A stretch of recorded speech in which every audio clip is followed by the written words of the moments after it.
Yep, Charlamagne Tha God here. I'm at Quinn College for this Shook One event that we're doing. My man Kenny is going to be moderating, and I can't wait to talk to y'all, man. Don't you put me in average circles. I deserve my overtime, boy, cause I've been working. I've been making a way for my stage, I'm still in the race. So don't never ask me when I make it, will I be nervous?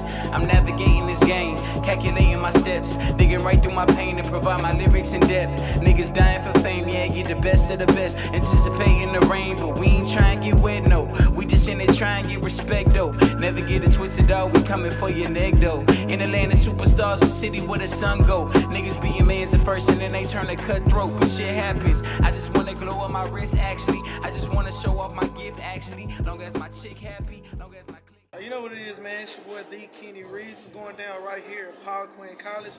Getting ready to interview the man Charlamagne over his book, Shook One. Look forward to getting into it, man. Y'all be blessed. Yeah, major love to Quinn coming through at the last minute to help us out and have such a great venue. Dupree-Miller, shout out to Dupree-Miller for coming and reaching out and wanting to connect with our community, wanting to connect with our culture. Special shout out to my sister Destiny in the back for all the work that she done building up to this. The 403 team, I'm almost done by the way, y'all, but I told you I'm not gonna worry about the time, I'm gonna be in the moment. We good. My 403 team and everything that they've done to make this even happen, thank you.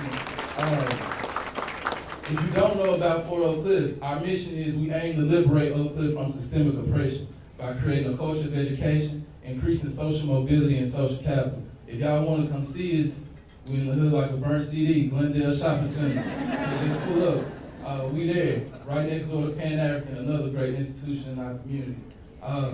But without further ado, I'm more laid back and chill. My brother's gonna come out. He the turn up guy. He gonna get us to where we need to be, and have a very insightful conversation with such a remarkable figure in our culture right now. So I don't know where he is or how I'm supposed to do this, but for my bro, Kenny Reeves, where you at, bro? Come on out and hold this down, bro. Yeah. With the slide on Cortez, I see you. Niggas talking shit, push, how they respond? I'm top 5 and all. Wait, what up? Y'all good? I said y'all good tonight? Already. You can cut that Nightcrawler. Already, man. We got a very special show lined up for tonight. Shout out to my brother Taylor. Y'all give it up for Taylor one time. Had y'all out here twerking and breathing and all that. That was live, man. Also, we've been knowing each other since 7th grade at Will Middle School. So that's live, man. We got a very special show. If you're ready for the guests, let me hear you say, hell yeah. Hell yeah. I'll leave that again. Let me hear you say, hell yeah. Hell yeah. All right. The man coming to the stage needs no introduction, but shit, I don't get a chance to introduce Charlamagne every day, so we're going to do it. You probably know him from Power 105.1's The Breakfast Club. You also know him from Black Privilege. You might know him from the book that we're getting ready to discuss today. Right now, I need everybody on your feet to show your love for Charlamagne Tha God!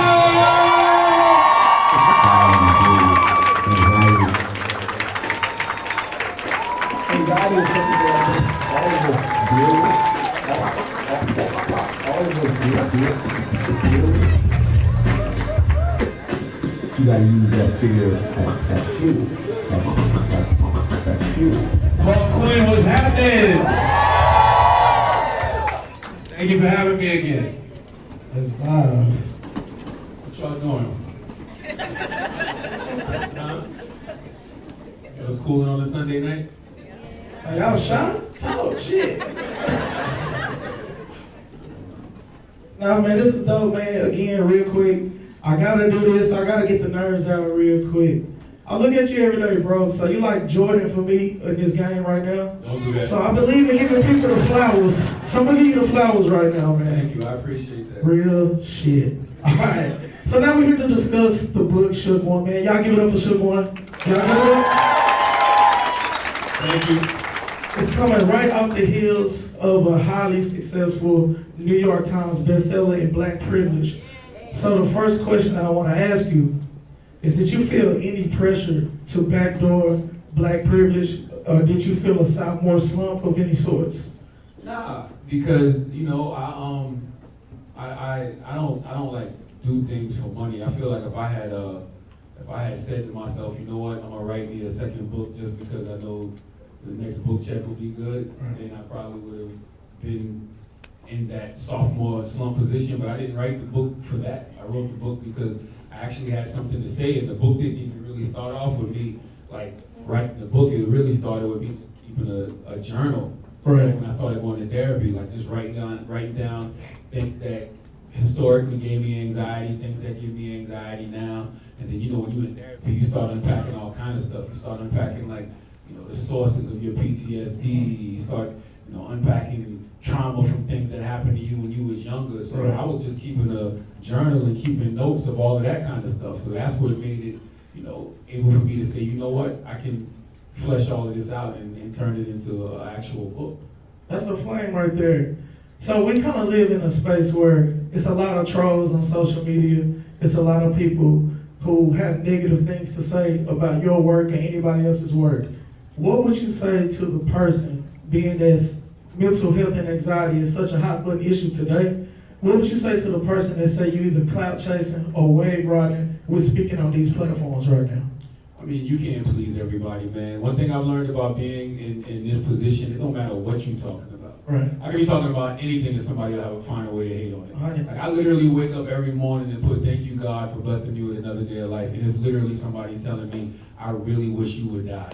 Or I can't wait until I don't have to see this tweet anymore. So it's just like, that's what social media is. Social media is fueled by negativity. It don't matter what it is. Like it can be, like, for example, last week we did our annual radiothon on the radio, you know, called Change for Change. We raised over $200,000 for an organization called Project 375, which is Brandon Marshall's organization to help eradicate mental health in the black community, right?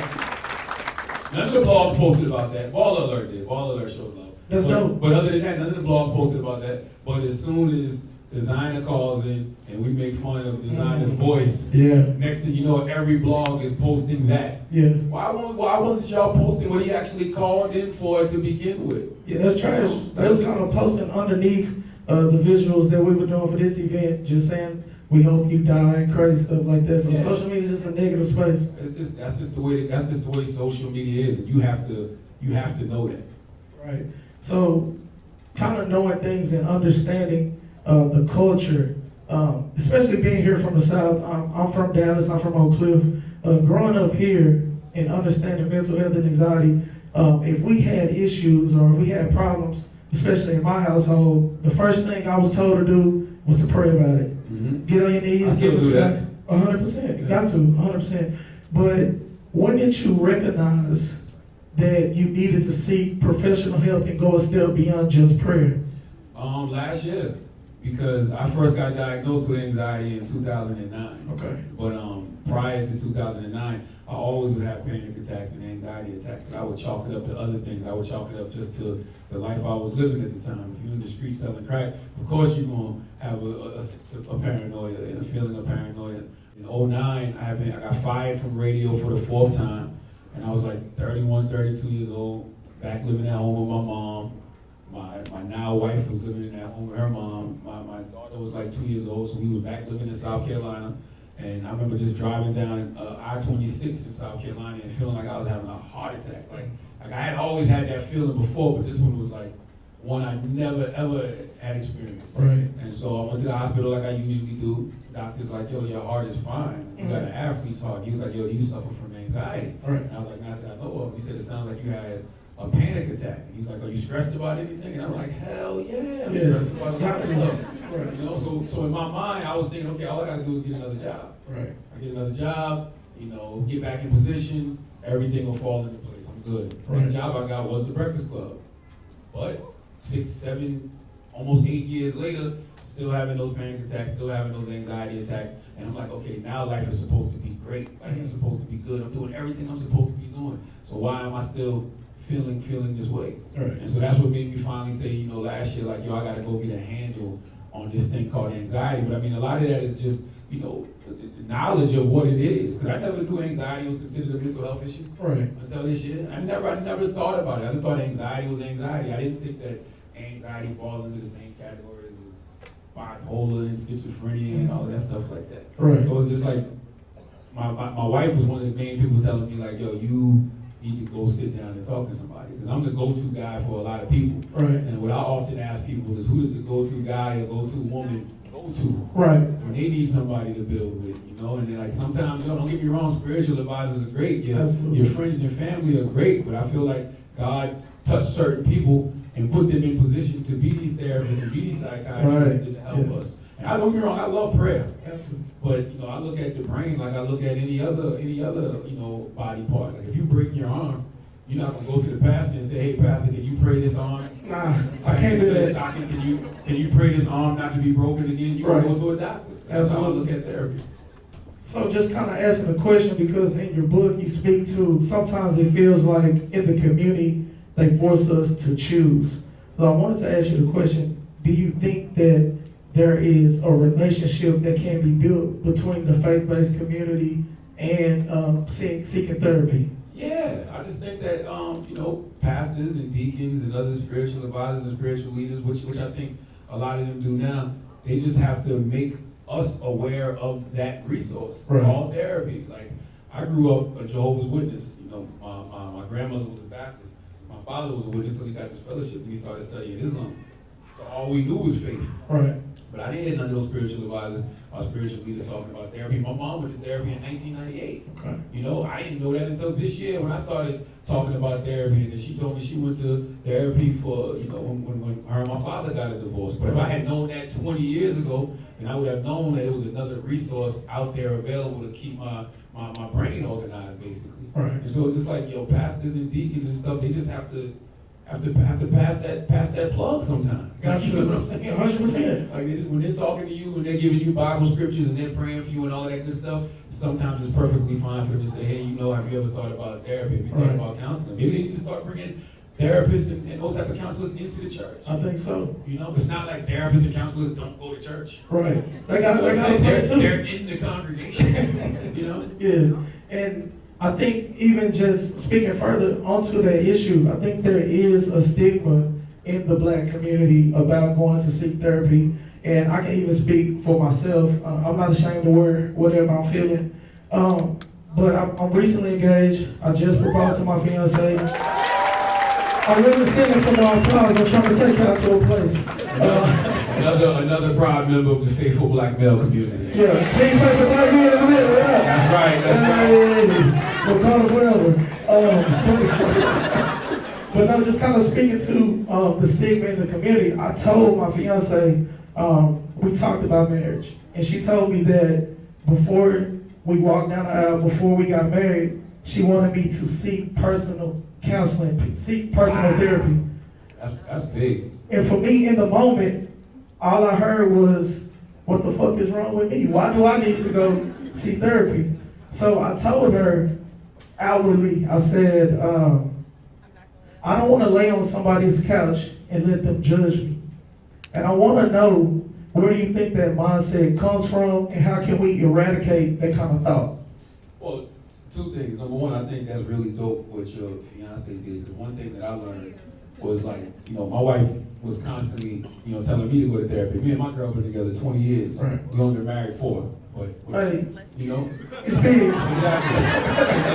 And for me, I feel like it's very unfair as a Black man to constantly be dumping my baggage on her and constantly think that she has to carry the load of all my BS. You know what I'm saying? Right. Like, that's not fair to her. Like, she got her own things that she needs to deal with in her life. You know what I mean? She needs to go to therapy on her own, and then we'll go together as a couple. That's the plan. Right. It's just like, I just think that's very unfair. We tend to do that a lot. Like, we tend to, take our women for granted. We dump everything on our moms, our grandmas, our sisters, right. our women. And I think that, Black women's load is already heavy enough. 1,000%. The queens, shout out to the queens. Yeah. So I think that's dope. Cause you need to go to therapy and lighten your load before y'all become that union. That's real.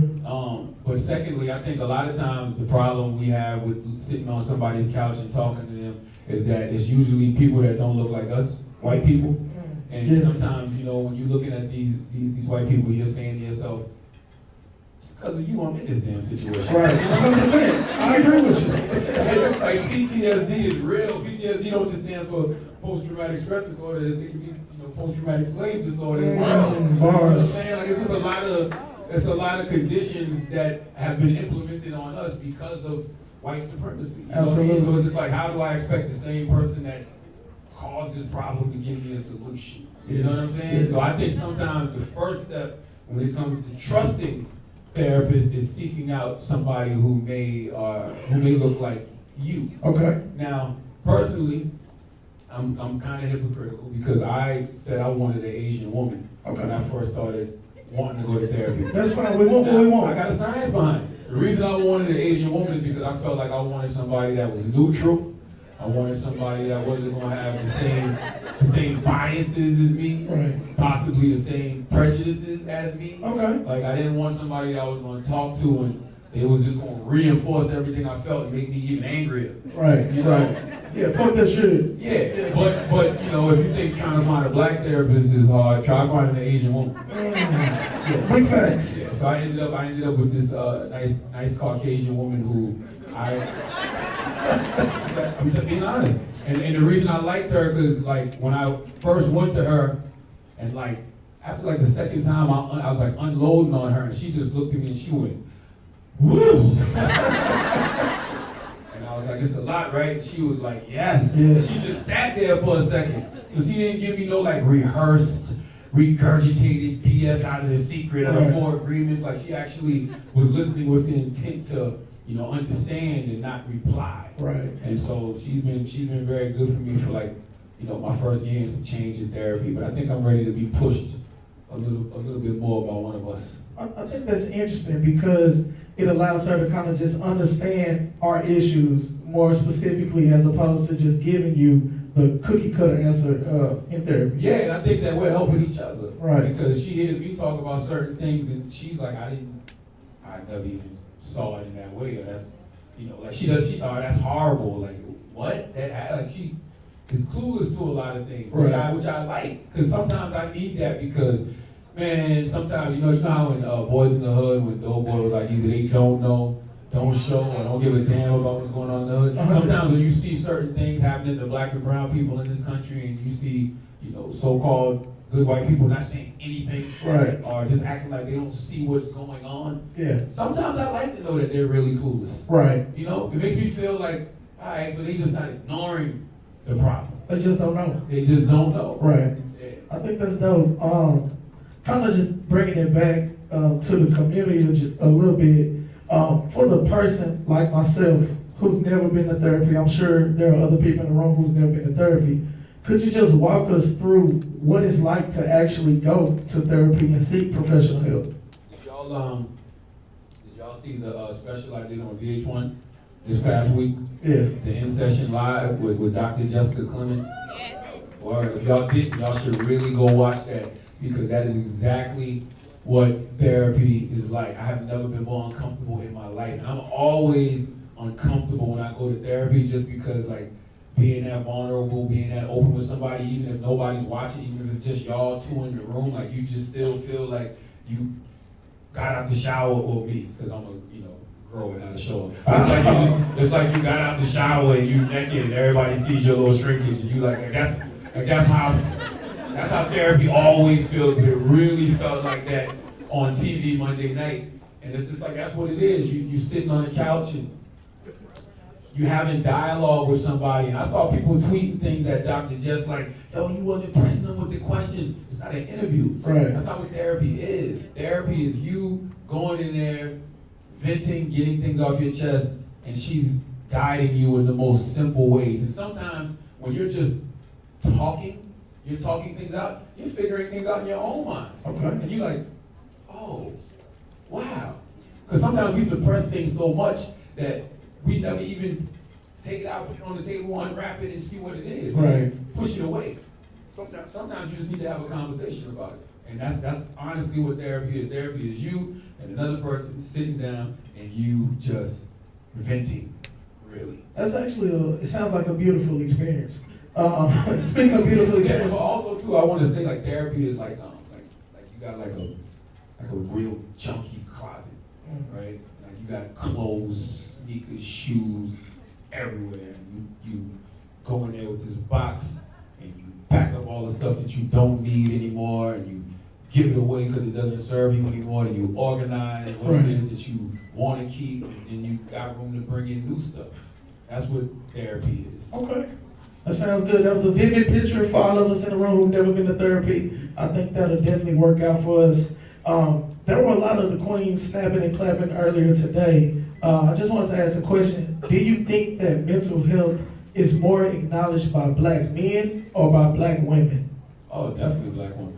That's not even close. Oh, that's the time to snap. Go ahead and do that. Nah, that's a fact. I mean, every really great homegirl of mine has been going to therapy for a long time, and they're the ones that was, along with my wife, encouraging me to go. And those were the people when I was flirting with the idea of therapy. Those are the people that I was talking to and having conversations with, about like what is therapy, how does it help you, and like I remember having a conversation with Amanda Seals, and Amanda just was like, yo, you men don't ever want to admit that y'all are damaged, and y'all need to go to therapy and figure things out, and like unpack things, like, and I'm like, all right, first of all, but yeah, she's right. Right. So I know black women are first and foremost on that. I kind of felt like that too, but I just wanted to hear it from you. That's a fact. Because men, like, it's the thing, like, we just be afraid to admit we need help. Right. You know what I mean? I've been off that though. Like, I got 3 kids. Try putting some of these Christmas toys together and you looking at them directions. I learned quick. I'm not my daddy. 100%. So do you think that everybody should seek therapy? Yes, 100%. The same way everybody should go exercise 2 or 3 times a week. Yeah. The same way everybody should go and eat right. You got all of these different food products there, diet this and diet that, and like, I don't even know what was gluten free to be free now. Right, 100%. So it's like everybody taking care of their physical health. So why aren't you taking care of your mental health the exact same way? Like, I think, I've been thinking about this, like, you got mental illness, you got mental health. Being mentally healthy is just like, doing maintenance. Because my biggest thing was, man, I don't want to go crazy. Right. Like, we've watched many a person go crazy. Like, I got a friend, my man Andrew Schultz, who I do my podcast with, the Brilliant Idiots. Like, One time we're bringing in something. Thank y'all. One time. Like, over the past, maybe it was like 2-3 years, I literally watched his brother Greg go crazy. Like, me and Greg used to have conversations like me and you are having right now. We used to share books with each other, and we just watched the breakdown. It went from him kind of disconnecting himself into him like talking to himself, just blurting out things randomly. And then he started getting violent with people in the street. And then like one day this year, he tried to swing on me. Damn. He walked up to me and said, "This is God." Oh, wow. And swung and missed. And then whacked me up. But that's Word to Wax. Wax that's a big nigga, by the way. yeah. He's huge.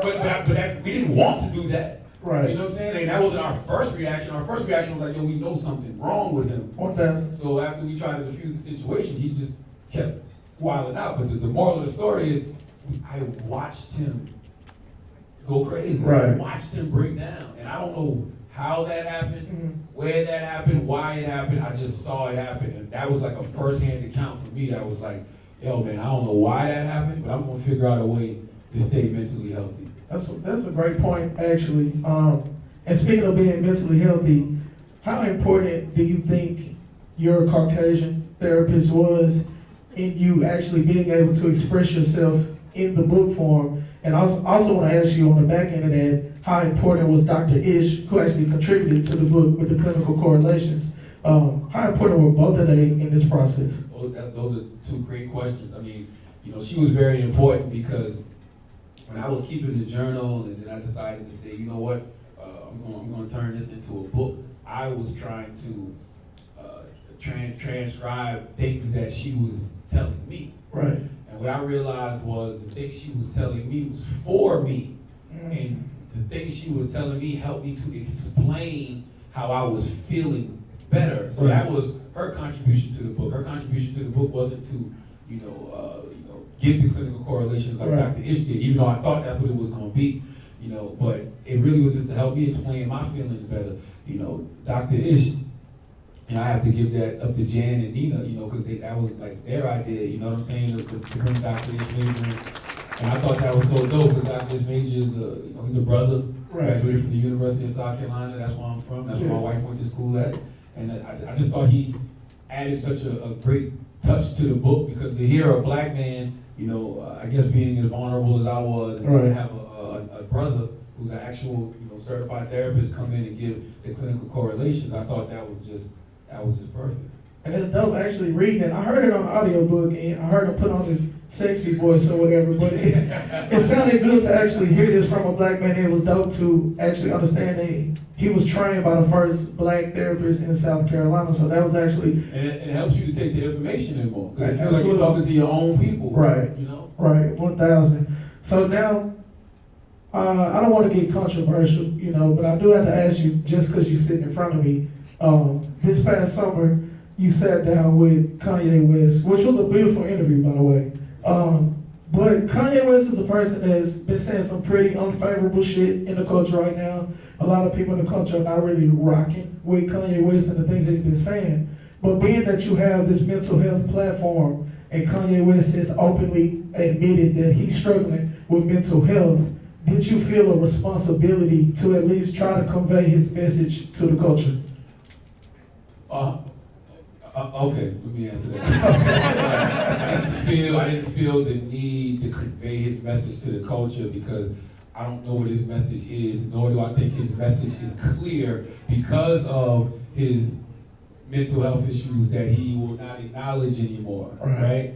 But I do feel like my message to convey to the culture was, if this brother has told us that he's bipolar, and that he's on medication and off medication, and then the last time we saw him in the White House, he said that he wasn't even bipolar anymore. He had got misdiagnosed. It was sleep deprivation, so he's not on his medication. That's when my ears turned all the way off. Like, I don't want to hear anything that he has to say. The only thing we should be trying to talk to that brother about is you need to go figure out your mental health situation. 1,000%. You know what I'm saying? Because we all know that the first sign that it's a real problem is denial. And what I was thinking about when he was embracing being bipolar, he had in front of his album cover, being bipolar is awesome. I think the reaction from the people saying that, oh, Kanye is crazy, Kanye's bugging, I think that made Kanye fall back and say, you know what? Nah, I'm not bipolar. I think he got scared. I really think that he got scared. And to me, all we was doing was reinforcing the negative stigma of people dealing with mental health issues by attacking him like that. But what somebody should have told you is, like, we're not calling you crazy because you said you was bipolar. We're calling you crazy because you said you was MAGA. That's what it really was. That's the difference. And I think, also interjecting there, I think the culture, when we found out that Kanye West was bipolar, we were more receptive to the things that he was saying because we thought that, okay, this is an illness, this is something that he's struggling with, this is something he's dealing with. But when he went back on that and he walked that away, we all kind of, well, I can't speak for everybody in the room, but a lot of people in the culture kind of felt like Kanye was speaking out of both sides of his mouth, and that kind of caused a problem for us. Well, that's bipolar. Well, absolutely. Well, we're here to talk about it. And then he flipped again. He's like, oh, I don't want to deal with politics at all. I don't want nothing to do with politics. Leave me out of that. It's like, yo, my brother, go get help. Like, period. Like, that's the only thing. And I wasn't even just saying that in reference to Kanye. I was saying that in reference to anybody that we know that's dealing with some mental health issues. We got to start having a little bit more empathy, you know what I'm saying, for our people. Because when we don't have empathy, all we're doing is reinforcing the negative stigma that, you know, something is wrong with you when you got mental health issues. And you make people go back into their shells. Like, I really feel like Kanye walked all of that back only because everybody started to call him crazy. Absolutely. And also added that Kanye kind of cares about what another demographic thinks about him, but we ain't gonna go too deep into that. He loves white people. He does. I wasn't gonna do it. No, he definitely does. He cares about what rich white people think about him. He does. But switching gears a little bit, in chapter 2, Genuine, So Anxious, Genuine Voice, which is a beautiful title, by the way, you talked about anxiety that you face being on the corner selling drugs. Is there any of that anxiety that still follows you today? Hell yeah. 360%. Right. Like, you gotta think all that stuff we have normalized in the hood, that's not normal. Right. So if you've ever had a gun pulled on you, you're not gonna forget that feeling. Right. You're gonna always feel like somebody's gonna pull a gun on you. That's That's what PTSD is. You know, if you've ever had to, run from police officers, like that's not something that goes away. Right. You know, if you've ever been attacked in the street, like that's not something that goes away. And by the way, y'all see it on video. I've been attacked at the height of my professional career, right, in front of the radio stations, and that's like the same PTSD that goes back to when you're in the street and you getting in fights and all kinds of stuff. That's like, I can pull up to and I talk about it in the book, pulling up to Walgreens, leaving Walgreens, and I'm always looking at my rearview mirror just to see if somebody's following me. 1,000. I hear bass all of a sudden. I'm like, where that car came from? Right. And I'm at the light and somebody pulls up behind me and I'm just waiting for them to run up on the side of the car. So I'm just looking in the rearview mirror. Light turns green. I drive off. Right. The car's still behind me and the car starts to pass me. And in my mind, I'm like, oh, yeah, I'm about to start shooting. Yeah, it feels like that. And I'm looking in the car and it's like some little kid that looks like Logic. Like, you know what I'm saying? Minding his business. Right. But that's just the paranoia from being in the street. Like that does not, I don't think that ever leaves you. Right, and you kind of build on that. You talk a little bit about the fear of being perceived as pussy, right? And that's something I kind of related to because I came up in Oak Cliff, which is a neighborhood a little bit down the street. And growing about it, someone put me on. Okay, cool. Shout out to whoever put him on Oak Cliff. But coming up in our neighborhood, there was a lot of fighting. We used to fight coming up, but I wasn't concerned about the ass whooping that was coming. The ass whooping was the least of my concerns. I was more worried about if I got dropped, would everybody be talking about it the next day, and would that shit keep me going, throughout the whole school year? Could you speak to that a little bit? Do you have that experience? Yeah, 100%. Like that's like growing up, you couldn't be Donald Glover. You had to be Tupac. Had to. You know what I'm saying? You had to have your chest out all the time. Like I grew up in the 80s, 90s. Like my teen years were the 90s, so you had to be hardcore. Right. It was like that's the only way to survive. Like, it was a survival technique. If people thought that you was, pussy, you was food. Right. Y'all talk about bullying now. Like back then, oh my God. Like bullying meant sneakers gone, right, on everything, like whatever it was. Like, exactly. You had to portray a certain role to survive. I was the kid in 6th grade. My mother was an English teacher, so I grew up, reading all the time, book your program. I was in advanced classes, and then I got to 6th grade, and I got the glasses and the fanny pack, and I'm like one of 4 black kids in the whole class, right, and all the other kids were white because we were the smart kids. Right. And they used to break it down from letter. It was like I think A and B were like the top, and everything else was like the damn near the slow kids. Right. You know what I'm saying? Yeah. And it's like I used to be with all of the smart kids and all my cousins who all turned out to be hood dudes, thug dudes, went to jail, prison, doing nothing. They all used to bully the hell out of me just because I was with all them kids. So much so that they used to beat me up so much that one day my glasses just fell off and broke. Damn. You know what I'm saying? Yeah, my cousin, he quit the choir one time, so yeah. Quit the what? Quit the choir. I quit the choir because they said it was pussy. So exactly. So I stopped hanging around all of the smart kids and the kids that were actually doing something with their life just to survive. Right. And after a while, all the smart kids was like, man, we can't stand by you in the morning, bro. They beating up on you every chance they get. So I had to start hanging with them and doing what they do just to survive. Right. Man, I'll share that experience.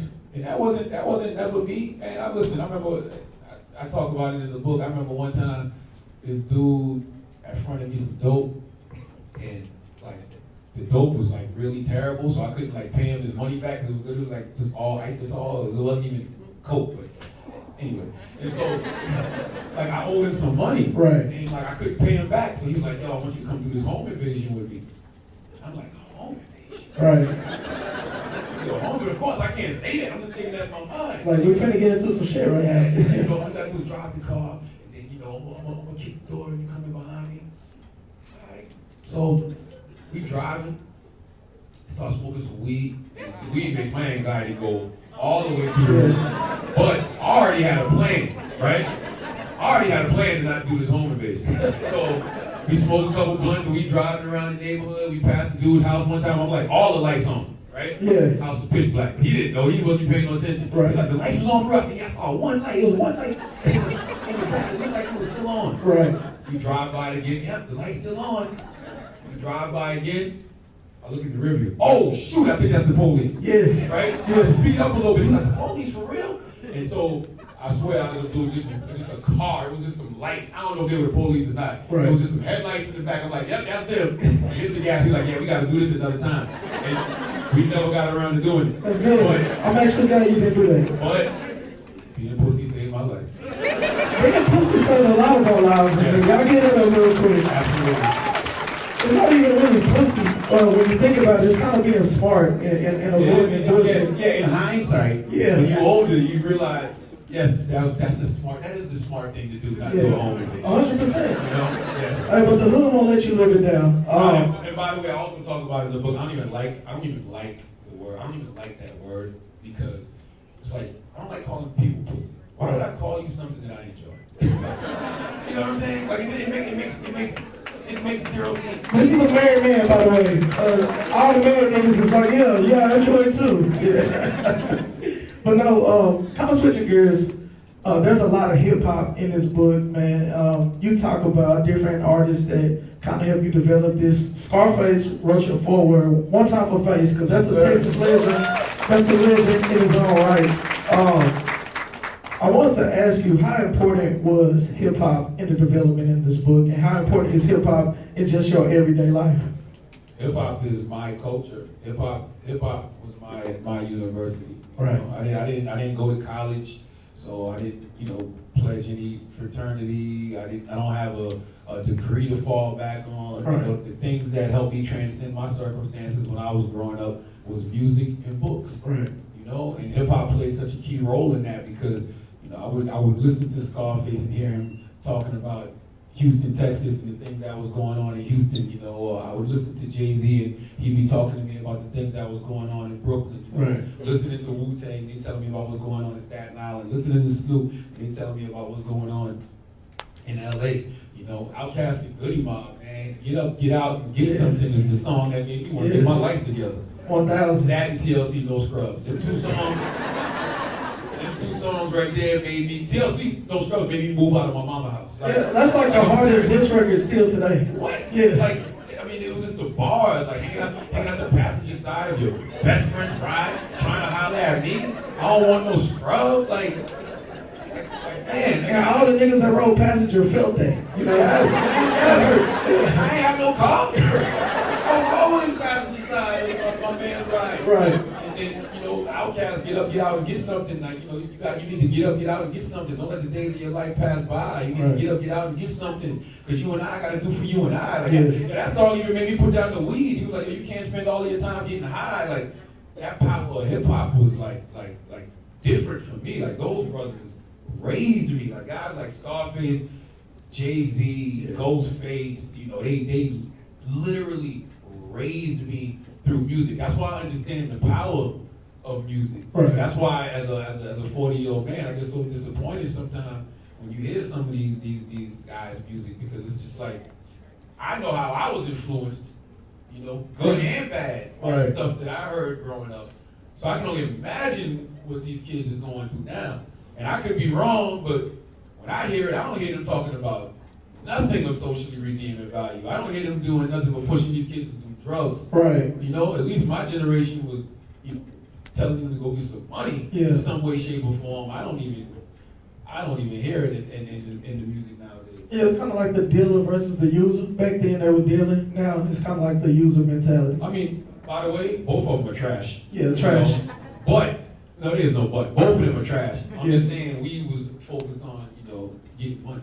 100%. And then even kind of still evaluating hip hop? Because we talk about records like Mind Playing Tricks. I mean, you even spoke to Feel in the Air, B.D. Siegel, and Hog Streets is Watching. Those are all classic records that you felt an attachment to. Because they were the soundtracks to the anxiety that a lot of people were facing. And you know, I didn't realize that when I was younger, because when I heard all of those records, I thought that they were just feeling the way they felt because of the lifestyle that they were living. Right. You know? But as you get older, you hear it, you're like, damn, Bushwick, Willie D, Scarface, they all was dealing with major anxiety. Right. You know what I mean? Jay-Z, as cool as he is, Screech is Watching, that record is all about, you know, anxiety. Right. You know what I'm saying? Like the decisions you have to make. When he says, if I shoot you, I'm brainless, but if you shoot me, then you're famous. Yep. What's the man to do? Like, you can look at that with social media now. Right. If you tweet me, you know, I got everything. and if I tweet you back, then Right. I'm the fool. Right. Like, you the one that gets the clout off it. You know what I'm saying? Yeah, Like, 300,000 retweets. Because I can't let you. Right. Yeah. So it's just like those are the constant decisions that we're even facing, like, now to this day. Like, and so by the way, social media gives me hella anxiety. And I think social media contributes to a lot of people's quote-unquote anxiety. Absolutely.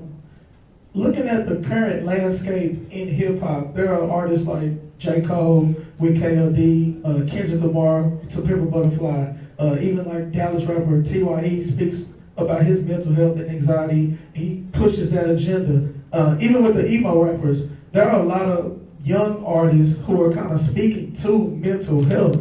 Do you think that it's good for these artists to discuss their mental health, and even going a step further, how do we get them to go seek professional help, and for some seek professional help without self-medicating?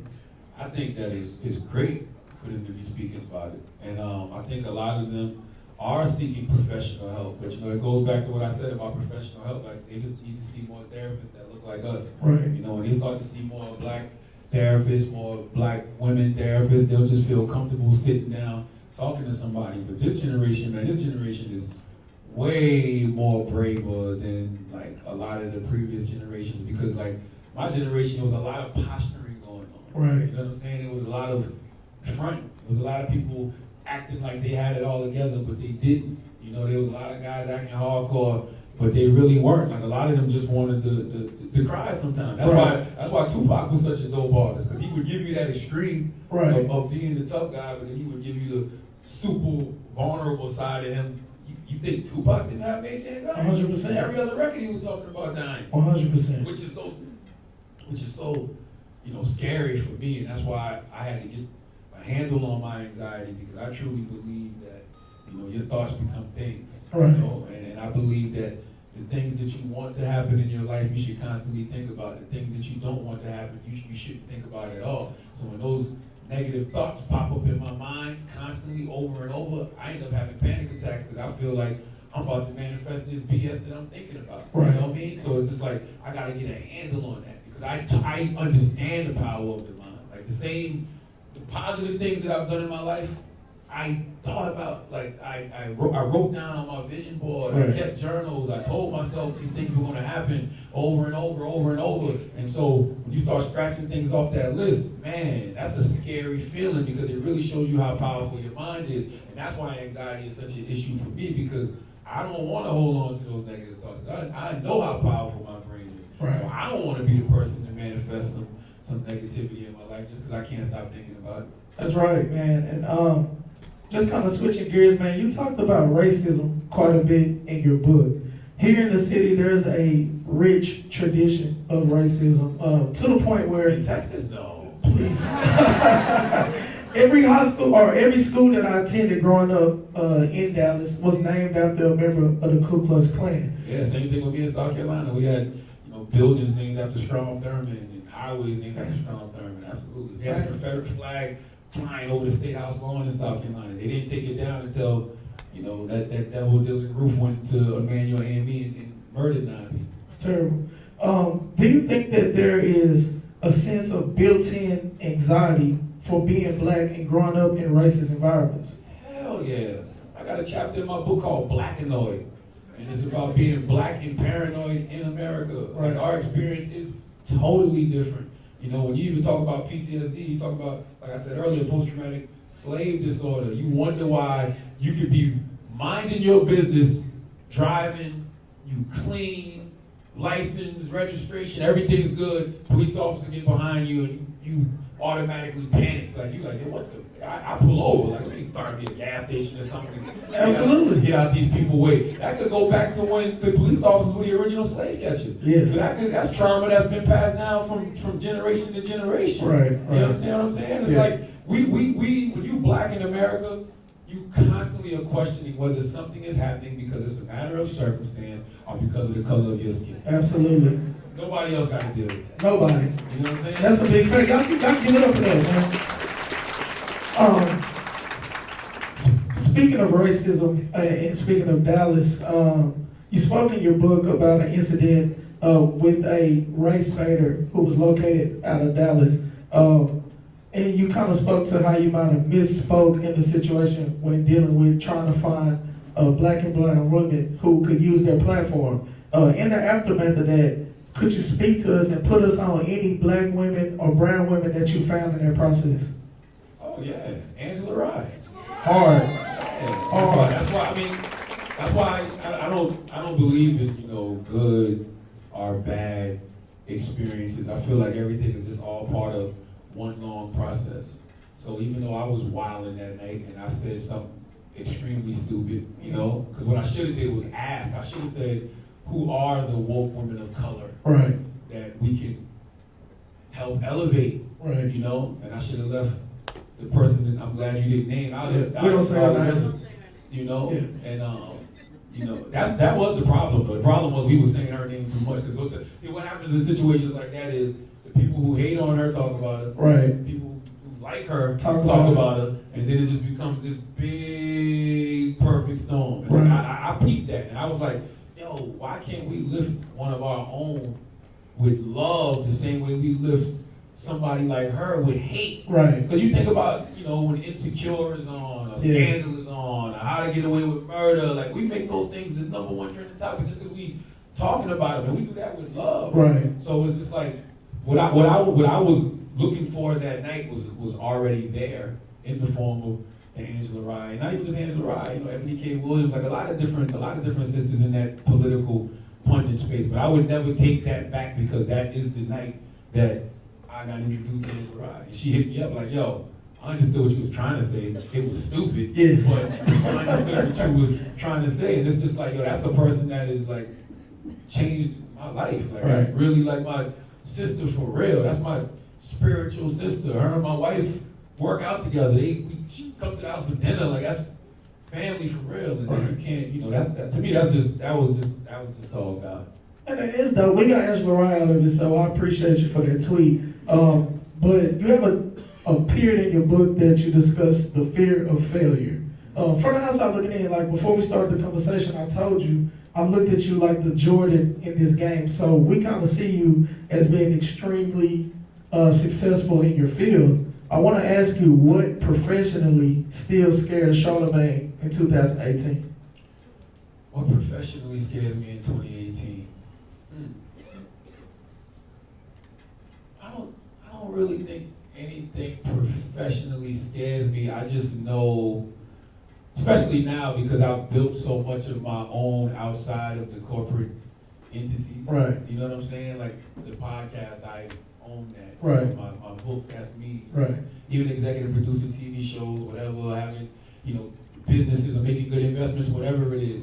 I think, what used to scare me was just getting fired. Because I always feel like these white people will get tired of me at some point. And pull the plug. You know what I'm saying? Like, you just never know what you may say that may piss somebody off. And like, it's different now. Like, I'm not, like, I got kids. I got a wife. I got, employees. I got people that depend on me in a different way. Right. What, they about to start jacking it? No, I think we're getting an intimate, like, okay. We're getting ready to move to the next Set it up like therapy kind of? Yeah, it's kind of dope. Actually, this was real dope, by the way. Shout out to Paul Quinn for this beautiful shit right here. Real quick, we're about to move into the next portion of the discussion. Big shout out to you for that wonderful interview, man. Thank you so much for doing this with us. Y'all give it up to Charlamagne one time. At this time, we will set up the room for a little bit of Q&A. I think we have maybe 10 minutes for questions from the crowd. So I think we can set up maybe 3 or 4 questions. So at this time, if anybody wants to speak, there is a mic out by a young lady named Teray. Y'all give it up for Teray one time. What up, Teray? All right, I saw Brother Gabe's hand. No shit. No shit. I did before the bullshit. I did before the bullshit. Alright, I'm gonna try to work the room real quickly. And Teray, real quick, Gabe had his hand up first. This man in this corner. Right here. Yeah. Can you come to me, kind of? I don't want to lift the speak over here. This game, guys. One time for Gabe. Y'all give it up for Gabe one time. What's up, my brother? What's going on, brother? Get away from the speaker. All right, good. All right. First of all, I'm definitely a big fan. Been following you for a long time. Supporter. Big Not saying supporter. supporter. Big supporter. Thank you. I am the owner of Black Space Media. It's a local media company here in Dallas. Support. It's a 2-part question. For one, how, I guess as an interviewer, dealing with media, especially how years ago they used to let Huey P. Newton on the show. They used to let Milana Karinga, all these very pro-black figures, and you're one of the few people who allowed very pro-black people to still be on platforms. Dick Gregory, Umar Johnson, somewhat controversial figures. So my question is, how do you choose those people? And the second part of it is media from like a worldwide standpoint, because in Brazil, a black person is being killed every 23 hours by police. So it's crazy down there. Like Brazil? In Brazil, wow. it's terrible. But how do you, and it's kind of connected to the first question, but how do you plan to use media, or if it's even something that's on your mind, how do you plan to use the media platform to get those same messages, per my first question, from these different pro-black figures? I mean, I'm doing it now. I mean, Malcolm X said the person who controls the media controls the minds of the masses. Like all of that is intentional. Like, I do that on purpose. You know what I'm saying? If it's a brother or a sister out there who is conscious and has something to say, and I see them moving the people in a certain way, I'm going to give them the platform. Whether it's on the Breakfast Club, whether it's on a podcast, like whether it's issues that we need to be talking about in our community, like mental health, I'm going to use my various platforms to get that messaging out. You just got to know how to put the medicine in the candy, so to speak. You know what I mean? Like, I'm glad you pay attention to all of those interviews. And trust me, I look on YouTube and I see, okay, this one, Minister Farrakhan got 1 million views, Dick Gregory got 1 million views, and then people paying attention. But you got to give them his 6ix9ine. You know what I'm saying? Oh, you want to talk about beef with designer? Cool. That's all good too. I don't need y'all blowing my cover. So like it's fine. You gotta know how to put the medicine in the candy. You just gotta give them a balance of both. But I do that. Like, that's intentional. Like, Angela Rye's on the show every month for a reason. Michael A. Dyson is on the show for a reason. You know what I mean? Like, when I can have faith leaders like Bishop T.D. Jakes on the show, that's intentional. That's for a reason. I'm never gonna turn that down, because I feel like I'm the perfect balance of ratchetness and righteousness. And when I'm giving you this ratchetness, I gotta give you this righteousness too. All right, so real quick, we got time for one more question, and then we're gonna do something very special after that. Yes, ma'am. Hi, I'm Eritrea. I'm a big fan. So I just have a question. You said you're Eritrea? Yeah, my name is Eritrea. Oh, like the country? Yes. Are you from there? My family is. Oh, wow. Dope. Yeah, so I am black, but I have a different question about something else. So my question is actually about an opinion. So you mentioned about with Kanye West, like when he said he was off of his medication and things like that. My question is more about how you feel that the opioid addiction in this country stigmatizes mental health and kind of scares people from getting the help that they need. It ties into how sometimes we get help from people who don't look like us, and how maybe they're just pushing pills towards black people to get them like under that same opioid problem. That was one. No, I agree with you 100%. Like, I think that people should use medication if they need it. But when you talk about opioid addiction, I think that's just a lot of people abusing opioids. Like, Drake got a bar that I think is actually dope.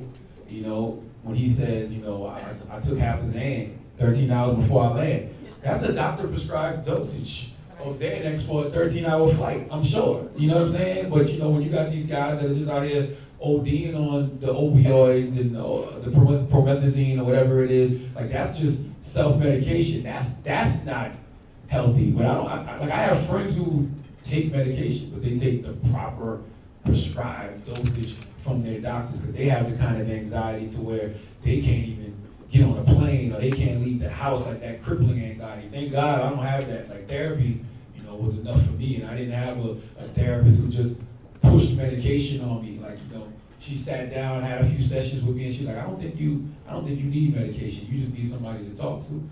So I just think it's about finding a therapist that you can trust, pretty much. Thank you. Thank you. All right, man. Thank y'all so much, Dallas, Texas. I need y'all to stand on your feet and give Charlamagne an applause one more time. Make some noise for Charlamagne. Thank you. Also, real quick, just to make an announcement, there are special editions of the book for sale to my left. If you want a special edition of the book, make sure you go to